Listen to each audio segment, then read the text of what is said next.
8:30 को आपका एक्सीडेंट होता है और 9 o'clock आप मेंस की एग्जाम देने जा सकते हैं। इंटरव्यू से पहले 1 महीने तक आप हॉस्पिटलाइज्ड है और उससे 1 वीक पहले आप दिल्ली जाके उसकी प्रिपरेशन कर सकते हैं। तो luck has to come with you, उसको आना पड़ेगा और आपको आईपीएस बनाना पड़ेगा। मैं एग्जाम के लिए निकला, मेंस मेरा था, सुबह GS3 का पेपर था।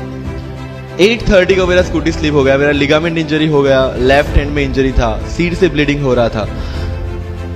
लेकिन मेरे पास 2 ऑप्शन थे। मैं खड़ा हुआ, मैंने देखा okay my right hand is safe and I decided I will go to the exam hall and write the exam.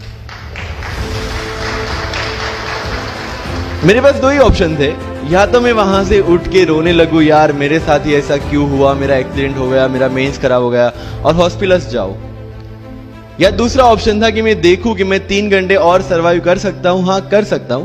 मैं मेंस के लिए एग्जाम हॉल में गया।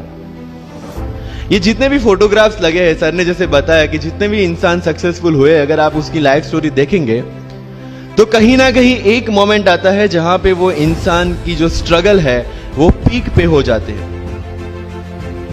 वो इस मोमेंट पे आपको डिसाइड करना है कि आपको वहां से यू टर्न लेना है या आपको वहां से आगे निकलना है। इन सब लोगों ने डिसाइड किया कि उनको वहां से आगे निकलना है। एंड दैट इज द फंडा ऑफ लाइफ। सक्सेस उन्हीं को मिलता है जो इस स्ट्रगल वाले मोमेंट से आगे निकलने की सोचते हैं। जब भी आपको लगे कि आपके सिर पे बहुत मुसीबत है, जब भी आपको लगे कि आप हर तरह से गिर चुके हैं, जब भी आपको लगे कि आपके पास कोई ऑप्शन नहीं है, तब एक चीज आप अपने दिमाग में लाइएगा कि यही मोमेंट है जहां से आपकी तकदीर बदलने वाली है। क्योंकि डायमंड जो होता है वो जितना ज्यादा घिसता है उतनी ज्यादा उसकी वैल्यू होती है। सोना जो होता है वो जितना ज्यादा तपता है उतनी उसकी वैल्यू होती है। अगर आप जिंदगी में तप रहे हैं, अगर आप जिंदगी में घिस रहे हैं, अगर आपको लग रहा है कि आप हर तरह से मुसीबतों में गिरे हुए हैं, तभी आपकी जो वैल्यू है वो बढ़ने वाली है। और यही मेरा एटीट्यूड रहा है। लोग बोलते हैं कि तुम्हारी फाइनेंशियल कंडीशन ठीक नहीं थी, पापा इलेक्ट्रिशियन थे, मम्मी हाउसवाइफ थी, डायमंड के कारखाने में काम करती थी, उसके बाद उन्होंने मैरिज में रोटियां बनाने का काम किया और उस तरह से मैं पढ़ा। लेकिन जब मुझे पूछा जाता है कि ऐसी कौन सी चीज है आपकी लाइफ में जो आप बदलना चाहते हो, एंड आई सेड नथिंग। क्योंकि अगर वो चीजें नहीं होती मेरी लाइफ में तो शायद आज आपके सामने मैं नहीं होता।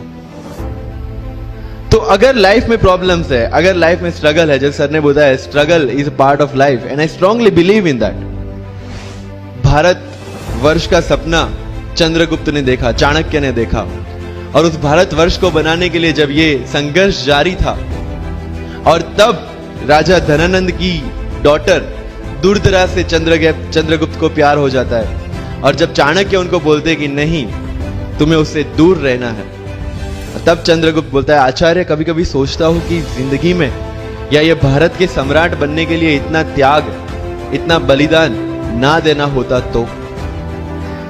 और तब चाणक्य रिप्लाई करते हैं तो हर कोई भारत का सम्राट होता।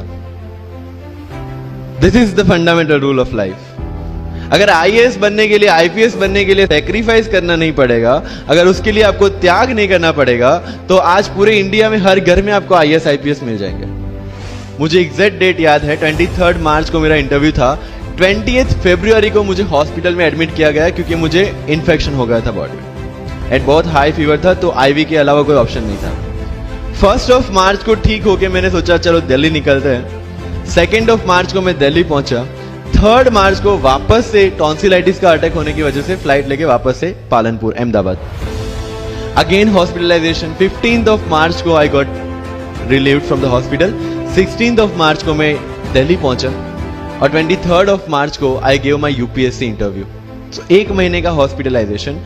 उसके बाद जब दिमाग में ये था कि मेरे साथ जो लोग इंटरव्यू दे रहे हैं वो 1 महीने से प्रिपरेशन कर रहे हैं एंड 1 महीने से मैं हॉस्पिटल में था, again I thought this is the moment to prove yourself. I went to the interview और पूरे इंडिया में 2nd highest marks in interview.